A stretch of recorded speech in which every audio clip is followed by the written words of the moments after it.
नमस्कार, विज्ञान की रोशनी चारों तरफ फैलाने वाले शो में आपका स्वागत है। मैं हूं Neha Tripathi. Council for scientific and industrial research के वैज्ञानिकों ने 6 महीनों में 1008 भारतीयों की जीनोम सीक्वेंसिंग की है। इंडिजन नाम की ये पहल दिल्ली के institute of genomics and integrative biology और हैदराबाद के centre for cellular and molecular biology ने की है। सरल शब्दों में समझें तो वैज्ञानिक हमारे शरीर से खून के सैंपल लेकर उसमें मौजूद डीएनए की सीक्वेंसिंग कर रहे हैं। डीएनए सीक्वेंसिंग का एक फायदा तो ये है कि इससे लोगों की बीमारियों का पता लगाकर समय रहते इलाज किया जा सकता है और आने वाली पीढ़ी को रोग मुक्त करना भी संभव हो सकता है। फिलहाल ये रिसर्च 1008 लोगों पर की गई है। आने वाले समय में 10,000 लोगों की जीनोम सीक्वेंसिंग करने की कोशिश है। तो अब आपको पता है कि जीनोम सीक्वेंसिंग को जानना और समझना आपके लिए क्यों इतना जरूरी है। इस पर बात करने के लिए हमारे साथ स्टूडियो में मौजूद हैं 2 खास मेहमान। हमारे पहले मेहमान हैं इस रिसर्च को करने वाली संस्थाओं में से एक institute of genomics and integrative biology के प्रिंसिपल साइंटिस्ट डॉक्टर श्रीधर शिवसुब्बू, और हमारे साथ हैं लोकनायक जयप्रकाश अस्पताल और मौलाना आजाद मेडिकल कॉलेज में जेनेटिक्स विभाग, जेनेटिक और मेटाबॉलिक लैब की निदेशक प्रोफेसर डॉक्टर सीमा कपूर। आप दोनों का ही बहुत बहुत स्वागत है स्टूडियो में। नमस्कार। जीनोम सीक्वेंसिंग सुनने में बहुत भारी भरकम शब्द लगता है, तो जीनोम सीक्वेंसिंग को समझने से पहले ज़रूरी है कि हम ये समझें कि जीनोम क्या है। जीनोम को समझ पाएंगे तो शायद जीनोम सीक्वेंसिंग को समझना आसान होगा। डॉक्टर श्रीधर, आप हमें समझाएं कि जीनोम क्या होता है। देखिए, हमारे शरीर में जो सेल्स होते हैं उनके अंदर, जैसे आपने बताया, डीएनए होते हैं। ये डीएनए 4 केमिकल मॉलिक्यूल से बना हुआ है, एडेनिन, गुआनिन, साइटोसिन और थाइमिन। इनको एक के बाद एक अगर असेंबल करते हैं तो हमारे जीनोम का साइज बनेगा 3.3 बिलियन न्यूक्लियोटाइड्स। बहुत काफ़ी बड़ा है, बहुत बड़ा। हाँ, इनमें जो इंफॉर्मेशन है तो बहुत सारे हमारी हेरिडिटरी इंफॉर्मेशन है जो हम अपने माता पिता से बच्चों के लिए हम ट्रांसमिट करते हैं, ठीक है, थ्रू इनहेरिटेड मैकेनिज्म्स। और इनमें छुपी हुई है काफ़ी सारी मेडिकल इम्पॉर्टेंट इंफॉर्मेशन जो ये डिसाइड करती है कि ये कौन सी बीमारियां में हो सकती है, कौन सी इनहेरिटेड बीमारियां में हो सकती है। तो इनको 1990 में सबसे पहले the international reference genome assemble करने के लिए कोशिश की गई थी। वो 2003 के बीच में इंटरनेशनल 10 कंट्रियों ने $2.3 बिलियन US खर्च करके इसको रेफरेंस जीनोम को असेंबल किया। 2009 के अंदर में भारत में द इंस्टीट्यूट ऑफ जीनोमिक्स और इंटीग्रेटिव बायोलॉजी, जहाँ पे मेरी लैब है, वहाँ पर हमने पहला भारतीय का नागरिक का एक जीनोम सीक्वेंसिंग किया। अच्छा जी। उसके बाद में अभी आपने बताया 1000 से ज़्यादा जीनोम सीक्वेंसिंग हमने की, ठीक है। ये एक कंटिन्यूअस प्रोग्राम है गवर्नमेंट ऑफ इंडिया का, जिसमें हम ये जीनोम सीक्वेंसिंग करके उनकी मेडिकल एप्लीकेशंस समझने की कोशिश कर रहे हैं। मेडिकल एप्लीकेशंस की बात हो रही है, आप रोज़मर्रा की ज़िंदगी में आप मिलते हैं, जो भी पेशेंट्स आपके पास आते हैं, तो ये जो जीनोम सीक्वेंसिंग है ये आपको कैसे लगता है, फ़ायदेमंद कैसे साबित हो सकता है? जीनोम सीक्वेंसिंग ऐसे आप समझिए कि एक कोड है, जो कोड हमें बताता है कि हमारे अंदर क्या क्या तत्व हैं। उन तत्वों में कुछ बीमारी के तत्व भी हो सकते हैं। तो इस सीक्वेंस देखिए, इन 4 अक्षरों से बना है। उन 4 अक्षरों से प्रोटीन बनते हैं और प्रोटीन से हमारे बॉडी का काम होता है। यदि कोई भी ये अक्षर, जिसको कि जीन कहते हैं, जो कि सीक्वेंस से बनता है, इसीलिए इसका नाम है जीनोमिक सीक्वेंसिंग। इस सीक्वेंस से जो जीन बनता है, जीन से एक प्रोडक्ट बनता है, और वो प्रोडक्ट अगर बॉडी में कम हो या अधिक मात्रा में हो तो डिजीज पकड़ी जा सकती है। तो इससे आप समझ सकते हैं कि सीक्वेंसिंग से और जीनोम सीक्वेंसिंग से बीमारी के बारे में उसके सीक्वेंस से ही पता लग सकता है कि उसमें ये वेरिएशन या ये तब्दीली हुई है या नहीं। ओके, जीनोम सीक्वेंसिंग, हम सीक्वेंसिंग की बात करें, सीक्वेंस से एक जनरल आइडिया भी लगता है कि सीक्वेंस क्या होता है, एक के बाद एक ऑर्डर में कोई चीज चल रही है। अब आपने जो 4 इनके नाम लिए, एडेनिन, गुआनिन, साइटोसिन और थाइमिन, इन चारों की सीक्वेंसिंग से हम डिजीजेस का भी पता लगा रहे हैं। अभी तक 1008 लोगों पर ये जीनोम सीक्वेंसिंग पे जो आप रिसर्च कर रहे हैं वो किया गया है, लेकिन कितने जीनोम सीक्वेंस किए गए हैं, क्या इसका भी कोई नंबर निकल करके आता है, या इसके किस तरह के नतीजे हमारे सामने आए हैं अभी तक? देखिए, हमने ये प्रोग्राम स्टार्ट की थी मार्च 2019 में। अच्छा। जहाँ पर गवर्नमेंट का भारतीय गवर्नमेंट का पॉलिसी डॉक्यूमेंट था कि ये जीनोम सीक्वेंसिंग यूज करके ऐसे टेक्नोलॉजी क्या हम एक नए फील्ड जो जीनोमिक मेडिसिन, जो डॉक्टर साहब ने अभी आपको समझाया, ठीक है, उसको हम क्लिनिक तक पहुंचा पाएंगे। ये एक बड़ा फील्ड है, नया इमर्जिंग फील्ड ऑफ मेडिसिन है, कॉल्ड प्रिसिशन मेडिसिन। ओके, ठीक है। तो इसको पायलट स्टडी करने के लिए गवर्नमेंट ने काफ़ी पॉलिसी डॉक्यूमेंट्स बनाए हैं। उसके दौरान हमने क्या किया, पायलट में 1000 ह्यूमन जीनोम्स इंडिया में 55 पॉपुलेशंस है, मेजर पॉपुलेशंस। माइनर पॉपुलेशंस काफ़ी है, बट मेजर पॉपुलेशन हमने कॉन्सेंट्रेट किया है। इनमें से हमने सैंपल्स पिकअप किए, इन्फॉर्म्ड कंसेंट की। इन्फॉर्म्ड कंसेंटिंग एक प्रोसेस होता है जहाँ पर हम जो वॉलंटियर्स होते हैं उनको उसकी भलाई भी बताते हैं, उसमें जो लिमिटेशन है वो भी बताते हैं, और आइंदा उनको क्या इसे इफेक्ट हो सकता है, पूरी इन्फॉर्म, उनकी पूरी कंट्रोल होती है। जीनोम जो होती है ना, एक इंडिविजुअल की अपनी प्रॉपर्टी की तरह मान लीजिए, ठीक है, उनकी पूरी राइट होती है। तो उनको कंसेंट करना पड़ता है हमें कि हाँ हम कराना चाहते हैं, ठीक है। तो उसके बाद में हम उसको जीनोम सीक्वेंसिंग करते हैं, जहाँ हम लैब में लेके आते हैं, ब्लड से डीएनए निकालते हैं। फिर इनको काफ़ी टेक्नोलॉजिकली एडवांस्ड मशीन्स हैं जिसको नेक्स्ट जनरेशन सीक्वेंसिंग प्लेटफॉर्म्स बोलते हैं। उनमें चलाते हैं। इस केस में हमने इल्यूमिना नोवासीक बोल के एक प्लेटफॉर्म है, अच्छा, उस पे चलाया है। और उस पे जो डेटा आती है उसको काफ़ी सारे कंप्यूटेशनल सुपर कंप्यूटर जिसको बोलते हैं उसके थ्रू प्रोसेस करते हैं। फिर जाके आपको एक सीक्वेंस पता चलता है कि एक पर्सन का जीनोम क्या होता है। जैसे हम और आप अगर जीनोम सीक्वेंसिंग करेंगे तो 99% सिमिलरिटी मिलती है। अच्छा। 1% की डिफरेंस मिलेगी जिसमें छुपी हुई है हमारी ट्रेट्स, हम क्यों बीमारी कैसे आती है, क्या हमारी क्वालिटीज होती है हमारे शरीर की, ये सारे उसमें होते हैं। जी, हम इस पर लौटेंगे। एक छोटे से ब्रेक का वक्त हो रहा है अभी। इस रिसर्च का सबसे दिलचस्प पहलू ये है कि किसी व्यक्ति को भविष्य में कौन सी बीमारी हो सकती है इसका पता लगाया जा सकता है। यानी जिस तरह मौसम का पूर्वानुमान लगाया जा सकता है, वैसे ही बीमारियों का भी पूर्वानुमान लगाया जा सकेगा, और किसी खास बीमारी की दवाई शायद पहले से तैयार की जा सकेगी। इस सब पर हम बात करेंगे इस छोटे से ब्रेक के बाद।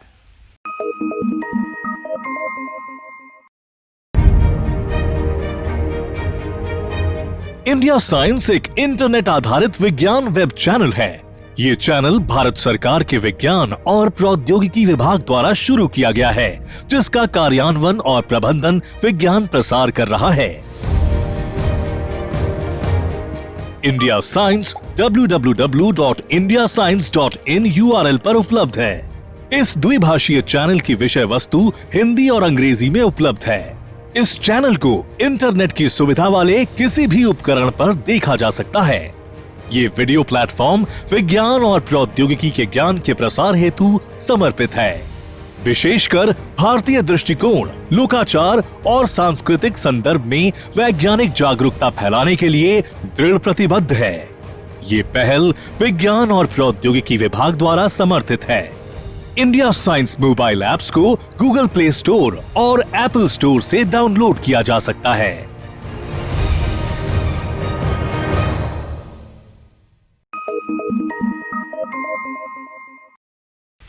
ब्रेक के बाद आपका स्वागत है। हम बात कर रहे हैं जीनोम सीक्वेंसिंग की। ब्रेक से पहले जो हम बात कर रहे थे उसमें सर ने टर्म बोली प्रिसिशन मेडिसिन। मैं आपसे समझना चाहती हूँ कि प्रिसिशन मेडिसिन क्या है आम लोगों के लिए, खासतौर से ये कैसे फायदेमंद है? जैसे आप समझते हैं कि प्रिसिशन का मतलब है निश्चयात्मक। कितने निश्चयात्मक तरीके से आप बता सकते हैं कि उसकी जेनेटिक कोडिंग से या उसकी जीनोम सीक्वेंसिंग से उसकी मेडिसिन के बारे में अंदाजा लगाया जा सकता है जो उसको दी जा सकती है। हाउ क्लोज यू आर, ये बहुत इंपॉर्टेंट है। तो एक पूरी फील्ड है प्रिसिशन न्यूनेटोलॉजी भी और प्रिसिशन मेडिसिन में। फॉर एग्जांपल, एक बच्चा आप न्यूनेटल इंटेंसिव केयर में एडमिट करते हैं और वो वहाँ पे 10 दिन रहता है। यदि आपको उन 10 दिनों में उस बीमारी का पता चल जाता है और उसका इलाज उस पर्टिकुलर बीमारी के लिए संभव हो पाता है, तो पेरेंट्स के लिए आप समझ लीजिए ये बोन इन डिस्गाइज है। ऑन दी अदर हैंड, अगर आपको ये भी समझ में आता है कि इस बीमारी का इलाज नहीं है, तो उनको उनकी काउंसलिंग की जा सकती है कि देखिए ये प्रॉब्लम जो है गंभीर है, इसका इस समय इलाज संभव नहीं है। तो विद एक्यूरेट प्रिसिशन या निश्चयात्मक तरीके से आप किसी बीमारी डीएनए की दवाई सीक्वेंसिंग के दौरान से जी, जी, जी। उसकी ट्रीटमेंट को टेलर कर सकते हैं, ट्रीटमेंट बता सकते हैं। बढ़िया। जीनोम सीक्वेंसिंग की हम लगातार बात कर रहे हैं, पर वो कैसे की जाती है? मतलब मैं ये समझना चाह रही हूँ कि CCMB में या IGIB में जो आप लोग रिसर्च करते हैं, तो रिसर्च में आपने 1008 लोगों को चुना, उन्हें कैसे चुना? कौन से एज ग्रुप के होते हैं ये लोग? किस बात का ध्यान रखते हुए इन लोगों को चुना जाता है? और एक्चुअली फिर इन लोगों पे रिसर्च क्या की जाती है, क्या करते हैं आप? देखिए, ये 2004 से 2010 के बीच में institute of genomics and integrative biology और CCMB हैदराबाद ने दोनों इंस्टीट्यूट्स ने मिल के एक जेनेटिक मैप ऑफ इंडिया बनाए थे, ठीक है, जिसमें समरी ये है कि 55 मेजर पॉपुलेशंस है और काफ़ी सारे माइनर पॉपुलेशंस हैं। ठीक है, अगर आप public health medicine for public health के लिए बात करें तो हम मेजर पॉपुलेशन को लेते हैं, क्योंकि वो मेजॉरिटी ऑफ द पॉपुलेशन होते हैं। अच्छा। तो हमने 55 पॉपुलेशन को ही बेस मान के, ठीक है, इन्हीं से हमने वॉलंटियर्स जाके इन्फॉर्म्ड कंसल्टिंग के थ्रू, ठीक है, बात करके, नॉर्मली हम वॉलंटियर्स जब बोलते हैं 18 years and above to adult, anybody can volunteer, कोई भी वॉलंटियर बन सकता है। हम स्कूल्स, कॉलेजेस, कम्युनिटी सेंटर्स, काफ़ी जगहों में जाके हमने ये अवेयरनेस बढ़ाई, फिर वहाँ से इन्फॉर्म्ड कंसर्न करके हमने वॉलंटियर्स मंगाए, वो वॉलंटियर्स से ब्लड ड्रॉ किए। जब ब्लड लेते हैं तो काफ़ी सारे उनके मेडिकल हिस्ट्री भी हम कैप्चर करते हैं उसके साथ। अच्छा, ठीक है, ताकि हम जब लैब में आए तो उसका हम कोरिलेशन बना पाएंगे। जी। तो लैब में लेके आने के बाद में उनसे DNA एक्सट्रैक्ट करके हम, जैसे मैं बोला कि नेक्स्ट जनरेशन सीक्वेंसिंग प्लेटफॉर्म में हम उसको डालते हैं, उसके बाद में जो DNA सीक्वेंस आती है, इसके बाद में DNA सीक्वेंस जो आती है 3.3 बिलियन अल्फाबेट्स, केमिकल अल्फाबेट्स होते हैं, काफ़ी मैसिव डेटा होता है। तो इनको एनालिसिस करने के लिए सुपर कंप्यूटर की जरूरत पड़ती है। तो इस डेटा को सुपर कंप्यूटर में फीड करते हैं, फिर वहाँ जाके हम कोड्स चलाते हैं जो बोलता है, जिससे हमें ये पता लगता है कि एक मनुष्य का कितने सारे जेनेटिक बीमारियां हैं, कितने कैरियर हैं जेनेटिक्स बीमारियों के, कितने सारे फार्माकोजिनोमिक वेरिएंट्स हैं उनमें, ठीक है। तो ये सब उसके बाद में पता लगता है। और हमने ये भी प्लान किया है अभी कि जो ये 1000 जो वॉलंटियर्स हैं, इनमें से 800 लोगों को हमने एक जीनोम कार्ड भी दिया हुआ है। अच्छा, उसका क्या फायदा? तो ये एक आइडेंटिफायर के तरह है, क्योंकि कल को अगर हमें genome information, medically relevant actionable information वापस क्लिनिशियन को भेजना है तो कोई तो एक मैकेनिज्म चाहिए। अच्छा। जैसे आप क्रेडिट कार्ड यूज करते हो, ठीक है, उसी तरह एक जीनोम कार्ड है जहां पर आपकी जीनोम एक सर्वर पे रहेगी, बट मेडिकली एक्शनेबल इंफॉर्मेशन जो है वो क्लिनिशियन तक जा पाएगी और क्लिनिशियन उसको जेनेटिक काउंसलिंग करा सकेंगे। उसके बाद ये रिपोर्ट को पेशेंट को इशू करते हैं। अच्छा। तो ये एक फ्रेमवर्क हमने पायलट स्केल में टेस्टिंग के लिए लगा रखा है। जी। तो इससे हम आगे इस रिसर्च को जो भी अब आप लोग कर रहे हैं और इसे और आगे बढ़ाने की जो आपकी कोशिश है उसमें इससे मदद मिलेगी। हेरिडिटरी डिजीजेस, आम आदमी समझता है कि हेरिडिटरी डिजीज है, बालों का रंग हो, किसी तरह का कोई दाग हो, कोई निशान हो, कुछ भी इस तरह की चीज़ आती है, ये पीढ़ी दर पीढ़ी चलता रहता है। इस पे किस तरह का असर, बोला या किस तरह के फ़ायदे या किस तरह का क्या इम्पैक्ट रहेगा हमारे इस जीनोम सीक्वेंसिंग की मदद से? ठीक है, इससे सबसे पहले तो मैं आपको बताना चाहूँगी कि हेरिडिटरी और इनहेरिटेड डिसऑर्डर्स में कुछ रोल जेनेटिक्स का होता है और कुछ रोल एनवायरनमेंट का होता है। तो जो जेनेटिक सीक्वेंसिंग कोड है वो बेसिकली जो हम इनहेरिट करते हैं अपने माता पिता से, उस कोड को बोला जाता है। उस पर इन्फ्लुएंस करने वाली बहुत सारी चीज़ें होती हैं। तो ऐसे डॉक्टर साहब ने आपको बताया कि 3 इम्पोर्टेंट बहुत बड़े फायदे हैं। एक है carrier screening. Carrier screening, carrier जिसको कि हिंदी में हम संवाहक बोलते हैं। हम लोग सब, हर व्यक्ति कोई 2, 3 या 4 जीन्स का संवाहक होता है। अच्छा। मतलब उसमें वो त्रुटि होती है या वो वेरिएशन होती है। बाय चांस हमारी शादी ऐसे व्यक्ति से नहीं होती जिनमें वही 4 त्रुटियां हों। इस तरीके से वो बीमारी आगे की पीढ़ी में नहीं जाती। यदि मुझे मालूम हो कि मेरी कम्युनिटी में मैं इस बीमारी के लिए संवाहक हूँ, और दूसरा, आजकल आप देख रहे हैं कि जनरेशन बहुत एडवांस हो गई है, वो समझती है कि इसकी इंपॉर्टेंस क्या है। तो दूसरे कैरियर से यदि उसकी शादी हो जाती है तो फर्स्ट प्रेगनेंसी से पहले वो होने वाले बच्चे की जांच भ्रूण में ही करा सकते हैं। उसको प्रीनेटल डायग्नोसिस कहा जा सकता है। और ऐसे अफेक्टेड बच्चों के जन्म पे रोकथाम की उनको अंदेशा या काउंसलिंग उनके बारे में की जा सकती है।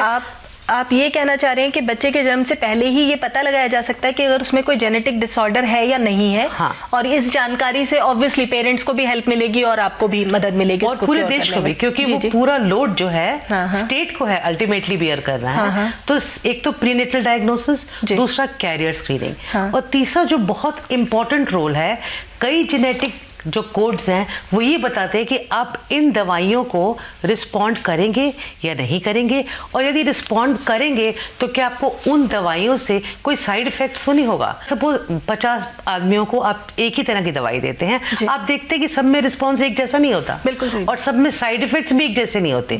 ये भी हमारा जेनेटिक कोड डिसाइड करता है। तो एक कैरियर स्क्रीनिंग बहुत बड़ा एडवांटेज है।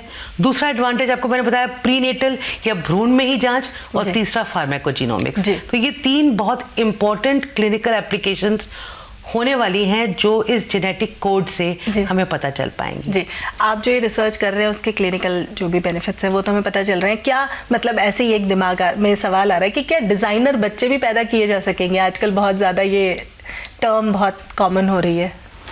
देखिए, टेक्नोलॉजी काफ़ी एडवांस हो चुकी है। काफ़ी सारे चीज़ हम थियोरेटिकली कर सकते हैं, पर जरूरी नहीं है कि हम उसको प्रैक्टिकल में भी अपनाएं। बिल्कुल ठीक है।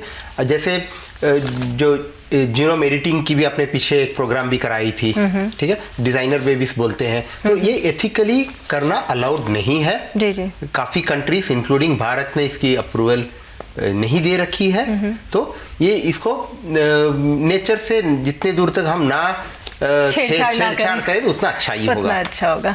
बिल्कुल सही। मनचाहे ट्रेड्स डेवलप करने, वैसे तो ठीक है छेड़छाड़ नहीं करनी चाहिए, लेकिन ये समझना भी जरूरी है कि जो हम ये सारी रिसर्च कर रहे हैं और हम एक स्टेप आगे बढ़ रहे हैं इस फील्ड में, क्या मनचाहे ट्रेड्स डेवलप करना संभव हो पाएगा? करना या नहीं करना अलग बात है, पर संभव हो पाएगा? टेक्नोलॉजी के तहत तो संभव हो पाएगा, बट एथिकली ऐसा करना, क्योंकि जब हमने इवॉल्व किया, हम एक्चुअली देखें तो चिंपैंजी से हमारा बहुत कुछ मिलता है जेनेटिक कोड, तो हमने इवॉल्व कर ह्यूमन बीइंग में, तो अपने आप एक सेल्फ सिलेक्शन ऑफ ट्रेट होती है। अच्छा, ईश्वर भी ऐसा चाहता है कि जो बेटर ट्रेट्स हैं वो आती चली जाए जनरेशन में, और जितनी हाइब्रिड पॉपुलेशन होगी, जितनी जेनेटिकली डाइवर्स मैरिजेस होंगी, तो जो बेटर ट्रेट्स हैं वो सिलेक्ट होती जाएंगी अपने आप। हमें खुद करने की जरूरत नहीं है, ईश्वर ही करता है ये ऐसा। जी बहुत ही सही बात कही आपने। एक छोटे से ब्रेक का वक्त हो रहा है हमारे लिए। ब्रेक के बाद हम अपने मेहमानों से समझने की कोशिश करेंगे कि क्या हम अपने जीनोम की सीक्वेंसिंग करवा सकते हैं। अपनी मर्जी से जाएं डॉक्टर के पास और कहें कि हमारी जीनोम सीक्वेंसिंग कर दीजिए। ये एक बिजनेस के रूप में भी उभर रहा है, इस पर कितना खर्चा आता है, ये सब समझेंगे एक छोटे से ब्रेक के बाद।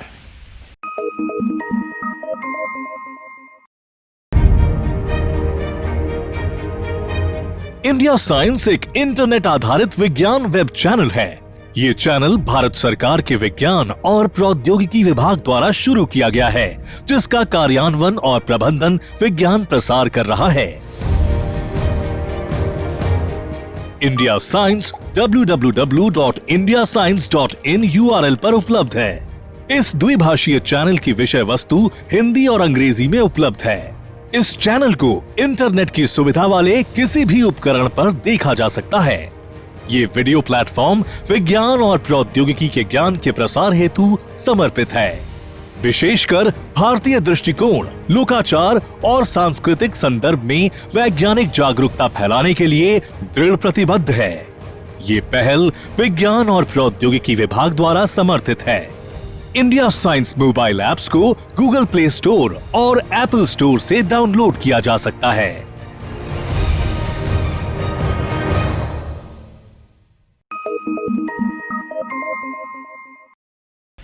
ब्रेक के बाद आपका स्वागत है। हम बात कर रहे हैं जीनोम सीक्वेंसिंग की, और अब हम अपने मेहमानों से ये समझने की कोशिश करेंगे कि अगर हम एक आम आदमी अपनी जीनोम सीक्वेंसिंग करवाना चाहे तो क्या वो करवा सकता है, कैसे करवा सकता है, क्या खर्च आता है, ये एथिकल है या नहीं करवाना। डॉक्टर श्रीधर, देखिए, जीनोम सीक्वेंसिंग हम कमर्शियली भी अवेलेबल है अभी जी, ठीक है, हम गवर्नमेंट के अंदर भी करते हैं। अगर खर्च देखिए तो 2009 के अंदर में वो करीब 50 लाख था एक जीनोम करने में, ठीक है, अभी वो इतना नहीं है। टेक्नोलॉजी एडवांसमेंट के कारण करीब 1 लाख रुपए लगते हैं एक इंडिविजुअल जीनोम करने में, एक मनुष्य को करने में 1 लाख रुपए लगते हैं। आज के दिन पे। अगर मुझे अपना जीनोम सीक्वेंसिंग कराना है तो 1 लाख रुपए में हो जाएगा? हाँ जी। तो ये जीनोम सीक्वेंसिंग मतलब ये आपने अभी कहा कि बहुत बड़ा नंबर है जीनोम सीक्वेंसिंग का, तो कैसे करते हैं? मतलब पूरा इतने बड़े नंबर का 3 बिलियन या क्या आप टर्म बोल रहे थे एक अमाउंट, तो कैसे इतने सारे उसका कैसे सीक्वेंस होगा? टेक्नोलॉजी एडवांसमेंट्स जो है ना काफ़ी हो चुके हैं इन कंप्यूटेशनल, इन माइक्रो प्रोसेसर्स, और आपकी जो केमिस्ट्री है, सीक्वेंसिंग की केमिस्ट्री, काफ़ी सारे कंपनीज और कंसोर्शियम्स ने मिलकर इसको कॉस्ट को रिड्यूस करने के लिए बहुत ट्राई किया है, और अभी अराउंड इंडियन रुपीस 1 लाख में हम कर सकते हैं। ये कमर्शियली भी अवेलेबल है।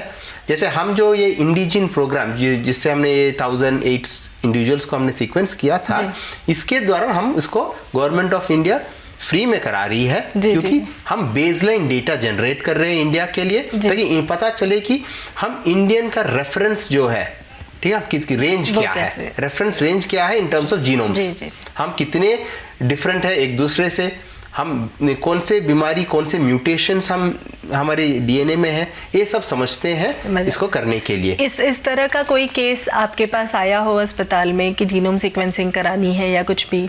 लोग उत्सुकता वक्त अगर अभी तो इन्होंने शुरू ही अभी किया है। जी। तो बेसिकली अभी तक जो पार्ट हो रहा था वो था एक्सोम सीक्वेंसिंग। जीनोम तो पूरा ही जीनोम है जो 3.3 मिलियन। अब तक जो क्लिनिकल एप्लीकेशन आ रही थी वो भी IGIB में होता है, वो एक्सोम सीक्वेंसिंग, जिसमें कि आपको बीमारी के बारे में पूरी तरह पता नहीं है, लेकिन वो उन जीन्स के तहत है जो प्रोटीन बनाते हैं, तो उनकी जांच को एक्सोम सीक्वेंसिंग कहते हैं। जब हम पूरा कोड पढ़ते हैं तो उसको जीनोम कहते हैं। तो अभी तक जीनोम का तो कोई नहीं आया, बट एक्सोम सीक्वेंसिंग IGIB के साथ हमने करी है। काफ़ी लोगों को इसका फ़ायदा हुआ है, उनको बीमारी के बारे में पता चला है, बीमारी के और उसकी कोमॉर्बिडिटीज, उसके साथ और क्या क्या संबंधित हैं उनके बारे में भी पता चला है। तो ये जो एक बेसिक साइंस और क्लिनिकल का जो जुड़ना है, ये बहुत इम्पोर्टेंट एक्शन रहा है। आई थिंक ये बहुत इम्पोर्टेंट है हमारे को समझना कि जो पार्टनरशिप है क्लिनिशियन को और साइंटिस्ट को, दोनों को बहुत बेनिफिशियल है, क्योंकि वो अल्टीमेटली पेशेंट तक पहुंच पाती है। बिल्कुल सही बात है। रिसर्च के बहुत सारे अच्छे पहलुओं पे हमने बात की, बहुत सारे पॉजिटिव्स हैं। क्या कोई लिमिटेशन आप देखते हैं इस रिसर्च का? देखिए, जीनोम सीक्वेंसिंग एक बहुत बड़ा इंफॉर्मेशन का भंडार होता है जी। तो काफ़ी सारे इंफॉर्मेशन है, medical, sometimes non medical, sometimes ethical, सब कुछ होते हैं। एक पर्सनल पूरा ब्लूप्रिंट होता है एक पर्सन का। जी जी जी।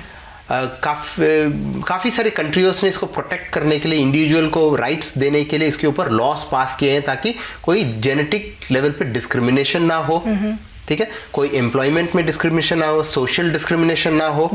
तो इस तरह के लॉस इंडिया में भी आवश्यक पड़ेंगे नेक्स्ट फ्यू इयर्स में। जैसे जीनोम सीक्वेंसिंग पॉपुलर होगा, आपको ये लॉस लेके आने पड़ेंगे गवर्नमेंट के अंदर में, ताकि मिसयूज ना हो। जी जी जी। तो ये एक वेरी इंपॉर्टेंट फ्यूचर डेवलपमेंट है इस फील्ड में। आप हर सिक्के के दो पहलू होते हैं, इसकी अच्छी बातें हमने समझी जानी। क्या कुछ कमी भी लगती है आपको, कुछ और वर्कआउट करने की जरूरत? नहीं, बस ये है जो एक्शनेबल जीन्स हैं या जिस पे हम आज की डेट में एक्शन ले सकते हैं, वो हम पेशेंट को बता सकते हैं। लेकिन जो आगे होने वाली बीमारियां हैं जिनके बारे में आज के दिन में जानकारी देने से भी उनको कोई फायदा नहीं हो पाएगा, उन जीन्स के बारे में या उन बीमारियों के बारे में एथिकली अभी सही नहीं है बताना। जितनी इंफॉर्मेशन पेशेंट को आज भी ठीक रखे और आने वाले समय में भी ठीक रखे, वो इंफॉर्मेशन देना जरूरी है। उसके बियॉन्ड इंफॉर्मेशन जो है वो इस समय कंप्लीटली अनएथिकल है, जैसे कि आपको डॉक्टर श्रीधर ने अभी बताया। जी जी। फाइनल क्वेश्चन, इस रिसर्च का अगला स्टेज क्या है? देखिए, ये तो 1000 पीपल हमने अक्रॉस इंडिया, 55 पॉपुलेशन, बहुत कम नंबर है, तो पायलट का भी पायलट रहा। ओके, ठीक है। तो इमीडिएट है कि इसको स्केल अप करके 10,000 इंडिविजुअल्स अक्रॉस 55 पॉपुलेशंस जो हमने चुने हैं, इनको आगे लेके जाना है नेक्स्ट ईयर, 2 ईयर के अंदर। जैसे मैं पहले शो के स्टार्टिंग में ही बताया था कि गवर्नमेंट की पॉलिसी है कि about 1 lakh individual across India हम सीक्वेंस करें, ताकि हमें बेसल डेटा मिले जो प्रिसिशन मेडिसिन फील्ड में हम यूज कर पाएंगे। तो ये है हमारी larger scope in next 3-4 years. All the best आपको, बहुत सारी शुभकामनाएं। थैंक यू सो मच हमारे स्टूडियो में आने के लिए, आप दोनों का बहुत बहुत शुक्रिया। आपको हमारा कार्यक्रम कैसा लगा, आप अपनी राय और सुझाव हमें नीचे दिए गए ईमेल आईडी पर भेज सकते हैं। तब तक के लिए हमें दें इजाजत। नमस्कार।